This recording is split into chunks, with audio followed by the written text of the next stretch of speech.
Lalu ini kita aplikasi bawaan remote-nya itu untuk mengendalikan si drone-nya namanya DJI Pilot 2. Kita misal keluar ke tampilan awal gini bingung ya mau pencet yang mana, pencet yang DJI Pilot 2. Nanti akan otomatis muncul tampilan seperti ini. Oke, nah ini di DJI Pilot 2. Nah, ini ada beberapa tombol yang bisa kita kulik ya.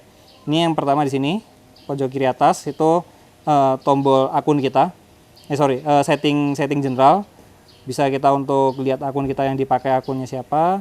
Lalu device management ini ada drone apa saja yang connect sama akun ini. Lalu bisa kita setting ini notifikasi maksudnya itu nanti ketika misal kita pas nerbangin drone ada notifikasi apa error gitu ya, itu bisa kita lihat di history notifikasi ini. Lalu ada flight record juga. Nah, ini flight record ini history kita terbang. Kita terbang tanggal berapa, jam berapa, terbang berapa menit, jaraknya berapa. Ini masih feet dia. Nanti aku ubah ke kilo bisa. Terus maksimum ketinggiannya berapa feet. Lalu fotonya nge-capture berapa foto. Itu bisa kita lihat dan bisa kita ekspor untuk keperluan apabila nanti misalnya drone-nya crash atau ada error yang perlu kita servis perbaiki garansi. Nah, biasanya ketika prosedur garansi itu perlu mereka ngupload orang DJI-nya akan minta flight record ini untuk data bahwa kalau itu kesalahan bukan dari pilot atau dari force major atau kecelakaan alam, tapi emang dari benar-benar dari kesalahan drone-nya. Itu biasanya mereka minta flight record ini. Lalu ada geozone unlocking. Geozone unlocking ini biasanya kepake ketika kita mau terbang di area-area yang terbatas, kayak misal di bandara, itu biasanya perlu izin khusus atau notam. Kita perlu ngajuin dengan syarat sertifikat pilot kita, lalu juga area mana yang perlu kita terbang nanti. Nah, itu kita ajukan ke namanya tuh DKPPU atau Dirjen Keamanan Kelaikan Pesawat Penerbangan Udara. Nah, itu nanti mereka akan memberikan notam, nanti notamnya bisa kita upload ke sini supaya bisa terbang. Kalau nggak gitu, drone-nya biasanya nggak akan bisa terbang kalau bisa di sekitar area bandara. Bahkan kita nyalakan motornya aja nggak bisa, gitu. Dia akan tahu posisi drone-nya itu ada di area terbatas atau enggak. Lalu ada map setting. Map setting ini biasanya aku pakainya itu untuk ini, offline map download. Nah, ini tuh kita sebelum ke lapangan, terutama yang di tempat nggak ada internet, kan biasanya susah tuh kalau kita mau buka maps-nya. Ketika mau bikin misi, kalau nggak ada maps-nya kan juga kita nggak ada gambaran atau acuan. Itu bisa kita download dulu area yang mau kita terbangin nanti di mana.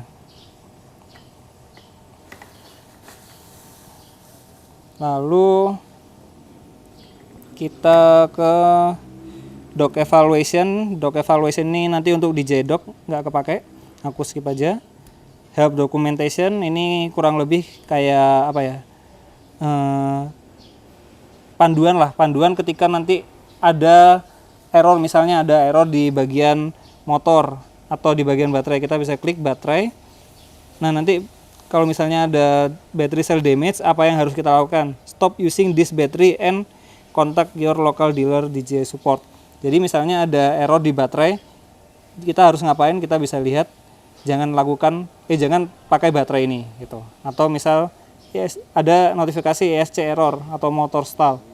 Apa yang harus kita lakuin? Land the aircraft immediately. Kita harus langsung turunkan si pesawatnya gitu.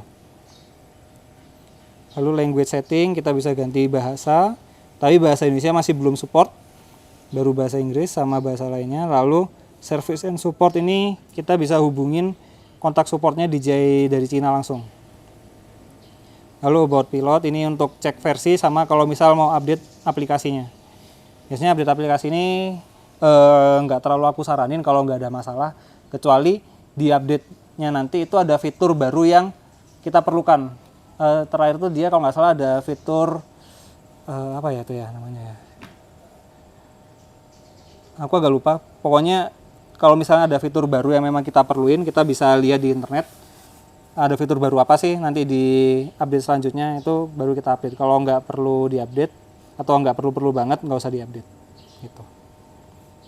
Lalu ya. Berarti tadi kalau drone yang nggak diterbangin nggak tercatat di tadi apa namanya mas? Flight record ya. Nah iya. Nggak tercatat di situ ya? Flight record nggak tercatat kalau nggak terbang. Dia mulai tercatat ketika drone tuh terbang dari pertama itu. Ketika mulai terbang dia otomatis nyatet. Iya Pak. Di flight record ada apa? Data-data penerbangannya misalnya ada error kah atau apa? Kebaca nggak di situ? Kebaca sih Pak. Nah ini kalau misalnya kita klik, sebentar. Nah kita klik yang terakhir ini yang udah kita pakai foto. Nah ini bahkan kita kecatat foto-fotonya itu ada di mana-mana aja gitu. Iya. Terus kita bisa geser timelinenya. Nah ini posisi drone-nya. Nah terbang kemana-mana aja. Tapi dalam catatan selama dia connect sama remote. Kalau misalnya dia terbang tapi lost sinyal, nah itu dia nggak akan kerekam di sini. Begitu. Iya. Berarti data flight control ini apa? Flight recordnya ini ada di remote ya? Iya, flight record yang remote. Nanti ada lagi flight record yang di drone. Oh gitu. Betul. Biasa. Cuman ngebuka yang di drone-nya pakai remote atau Pakai aplikasi lain? pakai aplikasi lain. Namanya DJI Assistant. Nanti connect ke laptop. Ini bisa kelihatan juga dia terbangnya kemana-mana aja, terus ketinggian terbangnya berapa meter, terus kecepatan terbangnya berapa meter per second, itu bisa dilihat. Itu yang H apa mas? Yang mana? Ini kuning H. Oh, ini home point. Jadi drone-nya tadi take off di sini, nanti home-nya juga akan di sini. Landingnya di situ. Iya. Nah ini kita bisa lihat juga. Kalau untuk ininya, kalau notifikasi error nggak ada sih Pak kalau di sini. Nggak ada ya? Ya. Dia nanti bisa dilihatnya sebenarnya ada ini nanti bisa dilihat yang di drone sama di flight log-nya ini. Cuma yang bisa ngelihat orang dari DJI-nya langsung. Nanti kita tinggal upload filenya aja.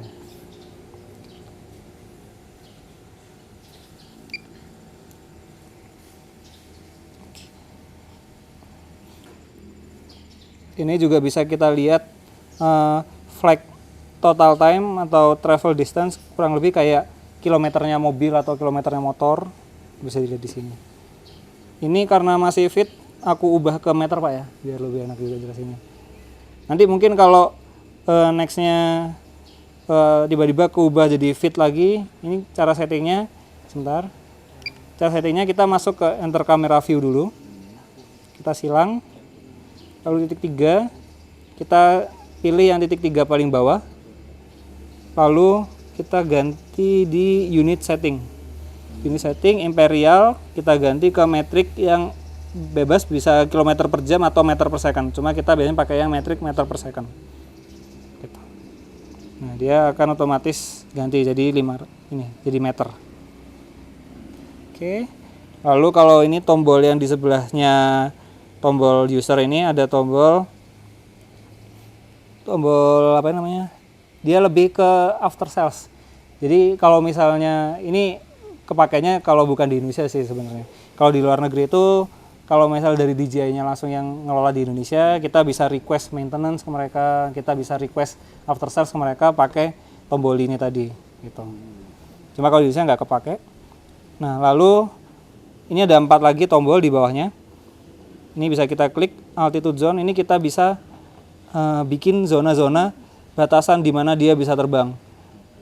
Atau bisa misal kita tahu nih dia terbang di area yang nggak boleh terbang atau enggak, misal di dekat bandara. Nah, dia nggak nyambung internet sih, bisa. Nah, kita bisa masukkan license kita ke sini, nanti kita kalau mau terbang di area yang restricted atau di daerah bandara. Seperti itu.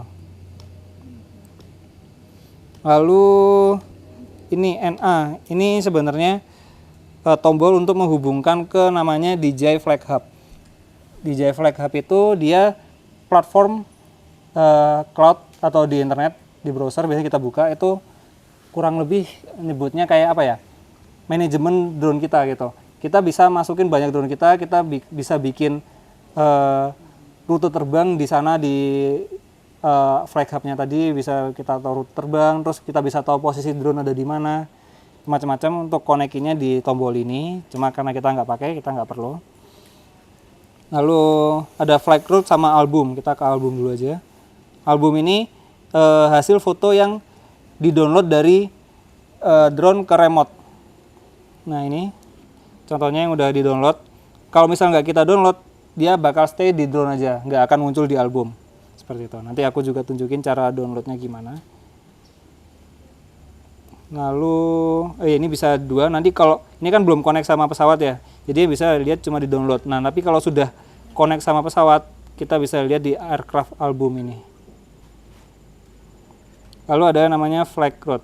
Nah flight route ini tempat kita buat misi terbang, atau mau kita pakai misi terbang yang sebelumnya kita udah buat. Ini sebelumnya kan udah bikin namanya Agriform 1 ya. Ini sebelumnya udah bikin, kita mau terbang lagi di area yang sama juga bisa. Kita klik aja langsung terbang, itu tadi bisa. Atau nanti kita mau edit lagi itu juga bisa. Di sini nanti kita edit, kita bisa klik bawah ini, lalu ada icon pensil ini untuk edit. Gitu. Tapi aku ajarin buat bikin misi dulu aja. Untuk bikin misi, tombolnya bisa klik yang plus di atas kanan ini. Kita bisa bikin di remote atau kita bisa bikin biasanya kita bikin di Google Earth. Google Earth itu biasanya kita bikin boundary-nya, area batas-batasnya itu di mana-mana aja. Lalu bisa kita import di sini. Tapi kita bikinnya full di remote aja. Kita create route. Ada beberapa mode. Ada waypoint route, area route, linear route, slope route, sama geometric route. Bedanya apa? Kalau waypoint ini dia drone akan mendatangi titik-titik yang kita tandai. Jadi nanti kita di sini bikin titik-titik yang mau kita mau drone itu kita lewati ada di mana. Jadi nanti drone akan melewati si titik-titik itu dan dia bisa kita setting mau berhenti di titik itu atau misalnya hanya lewat aja, itu kita bisa setting. Itu biasanya dipakai untuk use case, misal kita mau pakai drone-nya untuk keamanan atau surveillance gitu ya. Mau kita mantau kebun, takut ada maling gitu. Nah, itu bisa pakai yang area ini. Jadi kita bikin titik-titik di area-area yang rawan supaya drone-nya datangin si area rawannya tadi itu. Lalu area route, ini drone dipakai untuk pemetaan biasanya. Jadi di area route ini kita bisa buat batas-batas mana aja yang mau kita petakan. Misalnya ada satu blok nih kita mau petakan, jadi kita buat batas-batasnya. Nanti akan otomatis akan otomatis aplikasi bikin rute terbang menyisiri si area ini tadi. Dia bakal bentuknya kayak zigzag gitu, supaya seluruh area tercover. Lalu kalau linear route itu juga dipakai untuk pemetaan, namun kebanyakan pemetaan yang areanya panjang. Misal kayak sutet atau pipa gas yang panjang gitu ya, besar, itu perlu ada mapping untuk melihat area di sekitarnya masih aman atau enggak. Biasanya pakainya linear route. Lalu slope route ini dia dipakai untuk biasanya mapping tapi objeknya itu vertikal. Biasanya untuk gedung sih kebanyakan, gedung atau apa ya? Emang gedung. Jadi yang itu biasanya kita pakai buat nge-tracking apabila itu gedungnya strukturnya aman apa enggak gitu. Ada retak di strukturnya atau enggak. Lalu untuk geometric route dia untuk mapping atau nge-scan memindai suatu objek seperti patung atau monumen gitu. Jadi dia nanti akan mengitari si monumen tersebut. Gitu. Cuma karena kan kita pakai multispektral untuk mapping, kita pakai yang area route. Kita klik area route. Kita pertama bikin batasan-batasannya. Misalnya kita mau di area hijau ini aja, di jalan ini, yang di dalam jalan. Kita klik. Jangan klik di remote-nya. Kita klik di sini dulu. Klik. Nah ini dia akan membentuk batasan di mana dia akan memappingnya. Kita bisa atur posisinya, kita bisa tambahkan lagi titiknya supaya misal kita mau areanya segi 5 atau segi 6, itu dia bisa kita customisasi.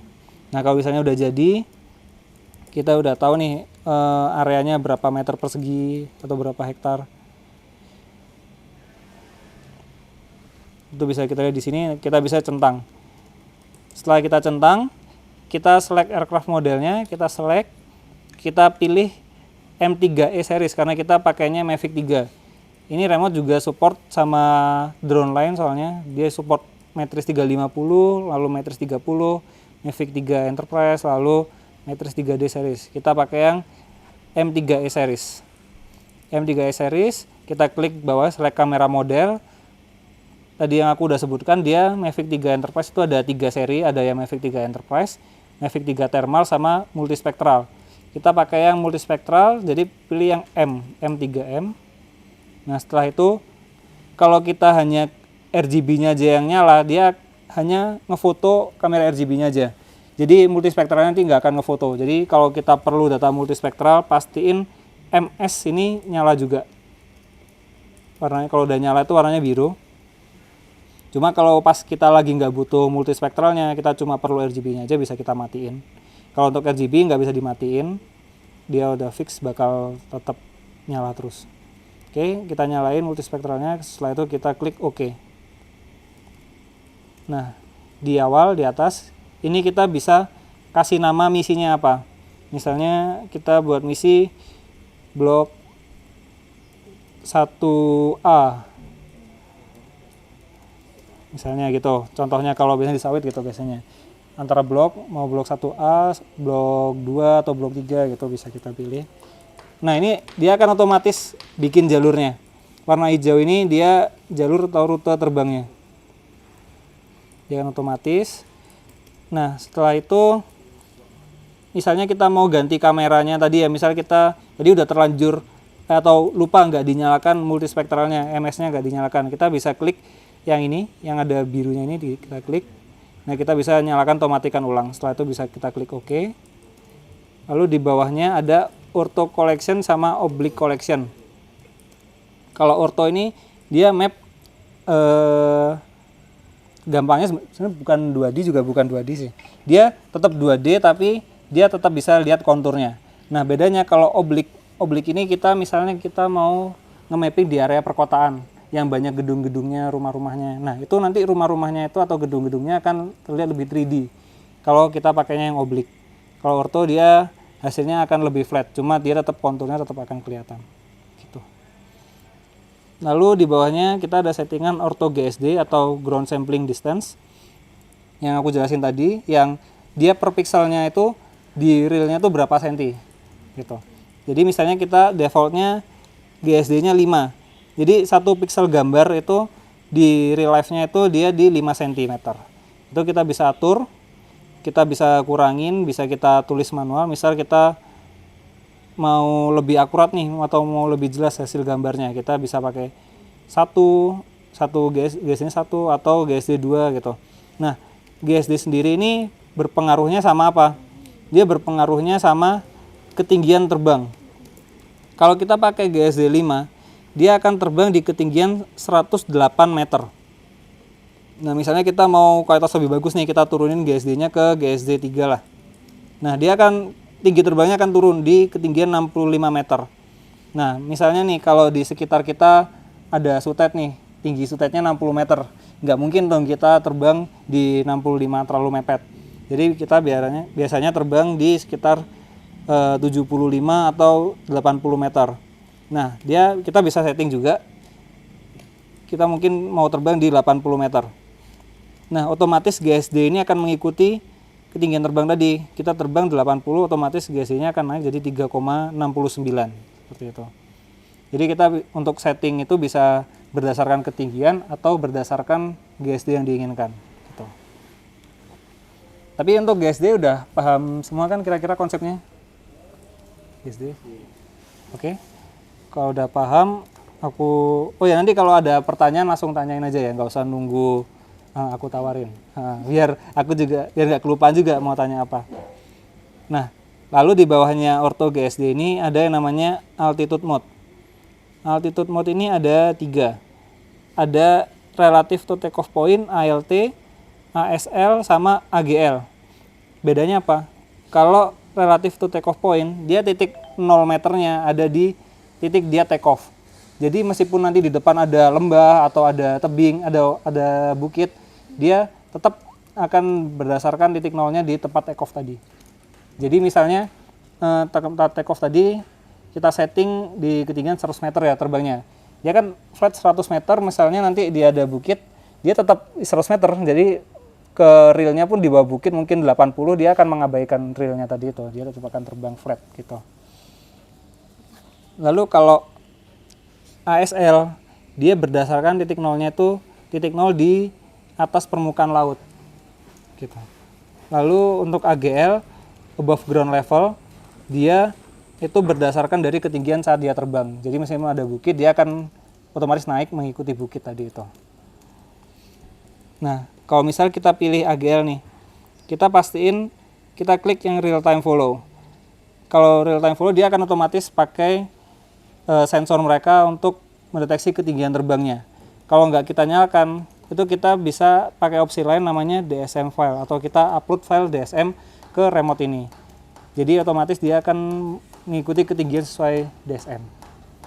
DSM-nya bisa dapat dari mana? Bisa dapat dari kita mapping sebelumnya, atau kita bisa download data di internet. Ini aku pakai, biasanya amannya sih pakai ALT, cuma kita harus aware di sekitar kita itu ada obstacle apa, misal ada sutet atau ada bangunan, lalu ada bukit atau enggak, atau ada pohon tinggi atau enggak, seperti itu. Kita harus aware, tapi untuk amannya pakai itu. Jadi route altitude, ketinggian terbang, sama elevation optimization di bawahnya route altitude ini, itu dia akan menambahkan garis dari luar ke dalam ini, supaya tujuannya untuk meningkatkan akurasi dari ketinggian atau elevasi, pembacaan elevasi di software nanti. Cuma ini dari pengalaman kita nggak terlalu kepake dan nggak terlalu berefek juga. Better dimatikan aja supaya dia menghemat si baterai juga sih. Jadi dia nggak perlu terbang ke tengah dulu sebelum dia menyelesaikan misinya. Jalanin mati. Lalu save take off altitude.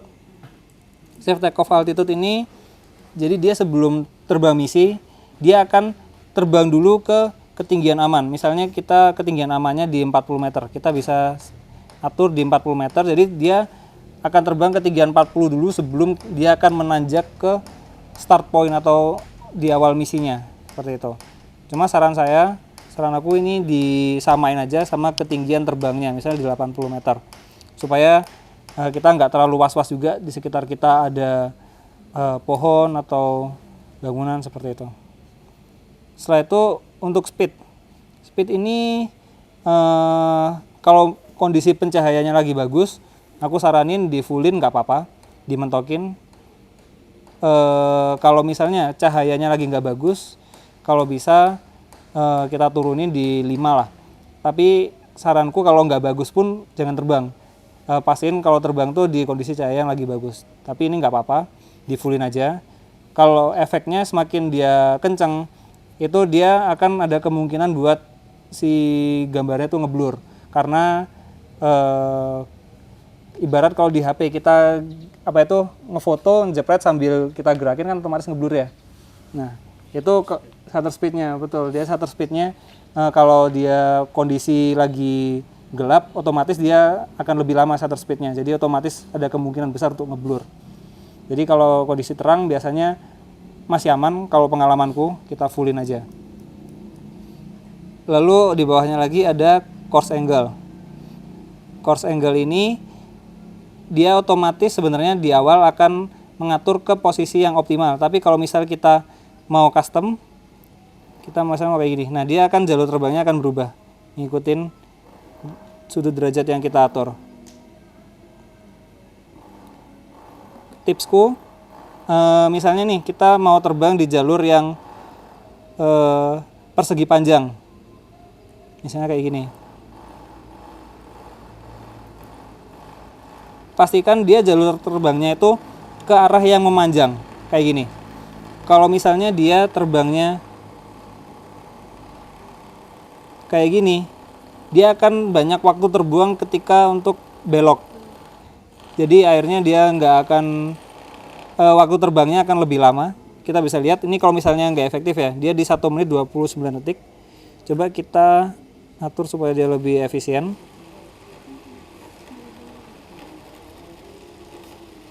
Ini nggak terlalu kerasa sih, karena dia pendek. Dia akan kerasa nanti ketika area yang kita petain tuh lebih luas, gitu. Pastiin dia lebih memanjang supaya nggak terlalu banyak beloknya. Lalu di bawahnya dia ada menu untuk upon completion, atau ketika dia selesai misi, ini drone mau diapain. Ini kita bisa pilih exit route mode, jadi dia akan otomatis hover di tempat terakhir dia misi. Dia nggak terbang kembali atau terbang ke tempat lain, enggak, dia akan hover di atas situ aja, dia nggak akan terbang kemana-mana. Lalu kalau return to home, dia setelah selesai misi akan otomatis pulang ke rumah atau ke tempat dia take off tadi. Lalu kalau land, dia di tempat selesai misi nanti, dia akan otomatis mendarat. Lalu kalau untuk return to start point and hover, dia akan kembali ke start point dan dia akan hover atau terbang di atas start point tadi. Misalnya ini kan start point di bawah sini, end mission atau selesai misinya di atas ini, jadi otomatis akan balik ke start lagi. Kalau yang exit route mode, dia akan otomatis di hover di area yang selesai ini. Return to home, dia akan otomatis balik ke home atau ke H. Land, itu dia akan otomatis dia mendarat di tempat dia selesai misi. Oke, setelah itu di bawahnya ada yang namanya advanced setting. Advanced setting ini dia pengaturan yang kepake biasanya di side overlap sama front overlap. Side overlap ini dia jarak antara kedua jalur. Misalnya kita tambahin, ini kan dia defaultnya di 70% ya. Kita tambah ke 80%. Nah, dia jarak antar jalurnya akan otomatis lebih rapat. Dia akan otomatis menambah jumlah jalur supaya terpenuhi ya, dan otomatis dia akan memperpanjang durasi misi juga. Cuma aku sarankan untuk pemetaan defaultnya di 60, ini dia masih aman 60. Cuma kita saranin kalau 60 ini terbang di daerah flat. Ini masih aman. Cuma kalau di daerah berkontur, aku saranin di minimal di 70, atau kalau konturnya lumayan ekstrim di 80 gitu. Untuk side overlapnya. Untuk front overlap kita pakai default aja di 80, dia lebih aman. Dia untuk front overlap ini dia jarak antara foto satu dan foto berikutnya. Semakin besar nilainya, dia akan otomatis semakin sering ngejepret foto. Seperti itu. Lalu untuk margin. Margin ini dia akan menambah jalur terbang di luar daerah boundary kita yang kita set tadi. Ini kan kita hanya terbang di mentok di boundary aja. Kalau misalnya kita tambahin, nah dia akan memberi lebihan sedikit, 10 meter atau 5 meter. Jadi lebih aman lah, data kita itu nggak takut terlalu kurang gitu. Takutnya kadang kalau terlalu mepet itu dia bagian pinggir-pinggirannya itu kena distorsi, atau karena kan lensanya cebung ini ya, jadi dia fotonya nggak banyak, hanya terdistorsi. Jadi saranku antara bisa kita tambahkan margin, atau kita emang dari awal set lebih luas daerahnya. Misalnya kita bloknya berakhir di sini, kita batasnya kita agak lebihin, seperti itu. Lalu untuk photo mode, ini bisa ada dua opsi, ada time interval shot sama distance interval shot. Kalau time interval shot, dia antara foto ini dia berdasarkan timer waktu. Jadi misal untuk di 80% ini dia perhitungan jaraknya itu mungkin di 2 detik. Jadi dia di tiap 2 detik dia akan ngejepret gambar. Kalau di distance, dia di setiap berapa meter dia akan ngejepret foto. Kalau dari saranku, kita pakainya distance interval shot. Karena apa? Supaya untuk menghindari ketika drone ini ketiup angin, misalnya dia tiba-tiba memperlambat si drone-nya karena harus melawan angin. Dia ada foto nanti yang biasanya akan entah itu terlalu mepet sama foto sebelumnya, jadi yang foto seharusnya dia ngefoto itu dia akhirnya nggak kefoto, akhirnya ada lubang di situ, ada bolong, jadi kita perlu foto lagi tempat itu nanti, jadi supaya nggak ada pengulangan untuk ngambil datanya, seperti itu. Lalu untuk custom camera angle, custom camera angle ini kita bisa atur angle kameranya ini mau fokus dia 90 derajat ke bawah, atau misal kita mau miringin dia 45 derajat. Cuma untuk mapping aku saranin pastiin dia default aja di 90 derajat ke bawah. Jangan diatur ke custom angle. Seperti itu. Lalu untuk root start point ini kita bisa atur. Kita mau startnya itu dari sisi sebelah mana? Kita mau dari sisi kiri bawah sini, atau kanan bawah sini, atau kiri atas sini, atau kanan bawah sini. Itu kita bisa atur. Biasanya kalau aku ya lebih prefernya itu kita start di tempat yang jauh dulu. Di tempat yang jauh kita mendekat ke bawah supaya kita bisa estimasi, misalnya kita bikin misi terlalu besar ya, kita bisa estimasi baterainya itu habisnya itu nggak terlalu jauh dari kita. Nah kalau misalnya baterainya ternyata habisnya masih jauh dari kita salah perhitungan buat baliknya, itu bisa bahaya, bisa kehabisan baterai duluan dia sebelum dia balik ke home. Seperti itu. Kalau udah kita setting start point-nya, kita bisa klik OK. Setelah itu take off speed, jadi dia drone menuju ke tempat start mission-nya itu kita bisa atur kecepatannya.